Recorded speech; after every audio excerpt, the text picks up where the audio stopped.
हम वो करेंगे नहीं है। तो अभी आप जब बाकी देशों की बात कर रहे हैं आप প্রশ্ন করার আগে চিন্তা ভাবনা করে না যে কার সাথে আমি প্রশ্নটা করছি। ও হচ্ছে ব্যারিস্টার আসাউদ্দিন ওয়াইসি সাহেব, ওর সাথে প্রশ্ন করতে হলে কোরআন আর সংবিধান সাথে করে নিয়ে বসতে হবে, সেটা জেনে নেওয়া দরকার আগে। इसके साथ हैं, अगर दुनिया ये जानना चाहती है तो हम ये बता दें कि हम भारत के साथ हैं, भारत का हित जिसमें होगा हम वो करेंगे। नहीं है तो अभी आप जब बाकी देशों की बात कर रहे हैं आप, देश के भारत का हित जिसमें समझ में आ रहा है वो कदम उठाए जा रहे हैं। देखिए, भारत का अगर साथ देखते आप तो आपका क्रूड ऑयल कहां 60% कहां से आ रहा है, 90% गैस कहां से आ रही है। हम लोग यहां बैठकर आराम से बातें कर रही हैं, जो एक बंडी पर जो आदमी अपना काम कारोबार करता है, जो फैक्ट्री में उसको एलएनजी की जरूरत है, उसको नहीं मिल रही एलएनजी, उससे पूछिए जाकर आप। जो कमर्शियल सिलेंडर जिसको चाहिए उनको नहीं मिल रहा है। कितना अभी खरीफ सीजन शुरू होने वाला है, कितना एमटी यूरिया की जरूरत है, 7 खाली 19 की जरूरत है, हम वो भी नहीं दे पाएंगे। एमआरआई मशीन के लिए हीलियम की जरूरत है, वो भी नहीं दे पाएंगे। ये देश के हित में हो रहा है। आपने तो प्रीमियम पेट्रोल को बढ़ा दिया। जब ये चुनाव खत्म हो जाएंगे, देश को तैयार रहना पड़ेगा, पेट्रोल डीजल की कीमत बढ़ेगी, क्योंकि अब ये चुनाव है, चुनाव जीतना है। तो जैसा चुनाव होगा पेट्रोल डीजल की कीमतें बढ़ जाएंगी।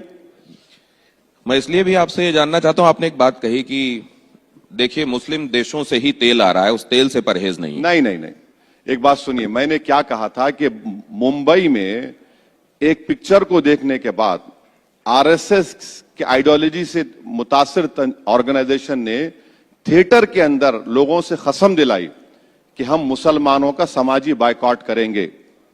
सबसे पहली बात तो यह कि संविधान के खिलाफ है किसी का सोशल बायकॉट, ये क्राइम है। और दूसरी बात मैंने कही थी कि मुसलमानों का बायकॉट आप करेंगे तो फिर तेल कहां से ले रहे हैं? क्या सऊदी अरब ने, कुवैत ने, यूएई ने, इन तमाम अरब ममालिक ने प्रधानमंत्री को बड़े से बड़ा अपना अवार्ड से नहीं नवाजा? क्या 1 करोड़ लोग भारत के इन अरब ममालिक में काम नहीं कर रहे हैं? $50 बिलियन का फॉरेन एक्सचेंज आता है भारत को, सब सेकंड हाईएस्ट। आप ये भी नहीं देख रहे हैं। आप ओवैसी से नफरत करो, मगर उन लोगों को क्या पैगाम दे रहे हैं आप बताओ? ये बोल रहा हूं, संविधान के खिलाफ है पहले तो सोशल बायकॉट करना। उन पे अब तक केस नहीं बुक हुआ, उनके ऊपर किसी पर भी एक केस, लीगल केस बुक नहीं हुआ, जो ओपनली कह रहे हैं कि मुसलमानों का बायकॉट करो। कहां जाएगा फिर? आप तो रूल ऑफ लॉ की धज्जियां उड़ा रहे हैं। रेडिकलाइज कौन हो रहा है? किसको संविधान पे भरोसा है बताइए आप? आपने इस दौरान क्या यह भी देखा कि शिया और सुन्नी डिवाइड भी बहुत उभर कर सामने आ गया इस जंग के दौरान? नहीं, आपके दिल के अरमा आंसुओं में बह जाएंगे। क्या अरमा लग रहे हैं आपको? आपके अरमा आंसुओं में बह जाएंगे। कोई शिया सुन्नी इख्तलाफ था ना, होगा ना, कभी इस पे होगा। सच्चाई की जहां बात आएगी सब एक होकर बोलेंगे। आप लोग कोशिश कर रहे हैं कि शिया सुन्नी का कुछ हो जाए, नहीं होगा, कुछ नहीं होगा। तो अरब कंट्रीज के बीच में और ईरान के बीच में जो हो रहा है वो शिया सुन्नी डिवाइड की वजह से नहीं। वो मेरे अब्बा नहीं है, वो आपके कोई रिश्तेदारी है तो उनसे पूछ लीजिए। नहीं, लेकिन आप तो रिश्तेदारी जोड़ लेते हैं जब तेल वहां से आने की बात करते हैं कि वो मुस्लिम कंट्री अरे से तेल भाई, आ रहा है। देखिए ना इजराइल हम पे एहसान कर रहा है ना कोई कर रहा है। हम पैसे देकर ले रहे हैं, आपका हमारा पैसा जाकर हम तेल खरीद रहे हैं। तो वो कर रहे हैं तो मैं तो उनका नुमाइंदा नहीं हूं, आप उनसे पूछ लीजिए बुलाकर। दिल के अरमा वैसे असम में भी मुसलमानों के बहुत हैं, और बदरुद्दीन अजमल के भी अरमान हैं कि असदुद्दीन ओवैसी आए, हाथ मिलाएं और साथ में चुनाव लड़ें। जा रहे हैं आप असम? आपने कहा हेमंता बिस्व शर्मा का वो वीडियो आपने जिक्र किया जिसमें गोली मारते हुए दिख रहे थे। नहीं, हेमंत बिस्व शर्मा ने तो गोली मारने का वीडियो बनाया। और किसको गोली लग रही है भाई? मुसलमान को। हेमंत बिस्व शर्मा मुख्यमंत्री हैं, संविधान पर ओत लिया और कह रहे हैं कि मियां मुसलमान को 2 रुपये कम दो। अरे अगर उसको 2 रुपये चाहिए हेमंत बिस्व शर्मा, तो मैं दे देता हूं 2 रुपये उसको। आप लोगों को क्यों बोल रहे हैं 2 रुपये कम दो? आप तो मुख्यमंत्री है ना। आप कह रहे हैं कि मैं ऐसा माहौल पैदा कर दूंगा कि पूरे मियां निकल के भाग जाएंगे। वो तो कहते हैं मैं घुसपैठियों की बात करता हूं। घुसपैठी मियां मतलब घुसपैठी है। घुसपैठी का रिकॉर्ड क्या है?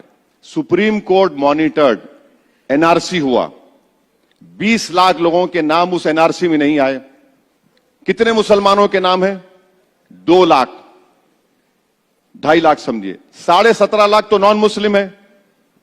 सुप्रीम कोर्ट मॉनिटर्ड एनआरसी में आसाम में, बताइए कौन घुसपैठी है फिर?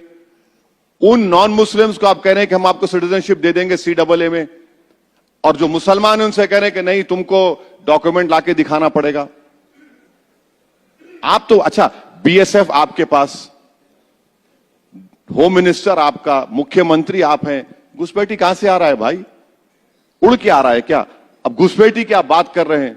मिजोरम का CM कहता है असेंबली में खड़े होकर कि 2000 फॉरेनर्स मिजोरम आकर म्यांमार में चले गए। ये वैन डाइक किसकी औलाद है? अमेरिका का एजेंट है, ड्रोन ला रहा है भारत में, ड्रोन से हमला करने की ट्रेनिंग दी जा रही है। असद भाई, बहुत सारी, अब एक सवाल मेरा आपसे ये कि बहुत सारे लोग ये भी कहते हैं कि इस्लाम जिसका उदय अरब से, इस्लाम का जहां से उसका उदय हुआ, हाँ, अरब की वो धरती, हाँ, अरब के देश इस समय इजराइल की तरफ या अमेरिका की तरफ खड़े हुए दिखाई दे रहे हैं, और यहां असदुद्दीन ओवैसी फिलिस्तीन के संदर्भ में आवाजें बुलंद करते हैं।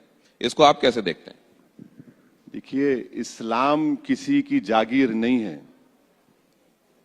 इस्लाम किसी अरब ममालिक की जागीर नहीं है। इस्लाम एक दीन है, वे ऑफ लाइफ है, फितरत है, दीन फितरत है।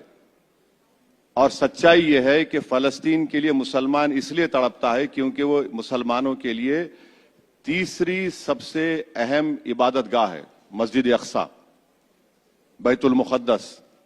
और हमारा मानना यह है कि हम लोग जब दुनिया में दोबारा उठाए जाएंगे मरने के बाद, हमारा जो हिसाब किताब होगा, हम जब प्रॉफिट मोहम्मद सल्लल्लाहु अलैहि वसल्लम ठहरेंगे, वही जगह रहेगी। वो जगह इसलिए भी हमारे लिए मुक़द्दस है क्योंकि वहां पर हमारे प्रॉफिट ने वहां से सफर किया आसमानों को, और अल्लाह सुब्हाना व तआला से वहां पर गए, मुलाकात की, इसलिए है। अब वो नहीं कर रहे हैं, ये नहीं कर रहे हैं। अच्छा, एक बात सुनिए, अजरबैजान को हमने गाली दी थी ऑपरेशन सिंदूर में, राइटफुली गाली दी थी। अब हम अजरबैजान से कह रहे हैं भाई साहब थोड़ा ले लीजिए और ला लीजिए हमारे पास। ये आपकी नीति है, बताइए इस पे क्या बोलेंगे आप?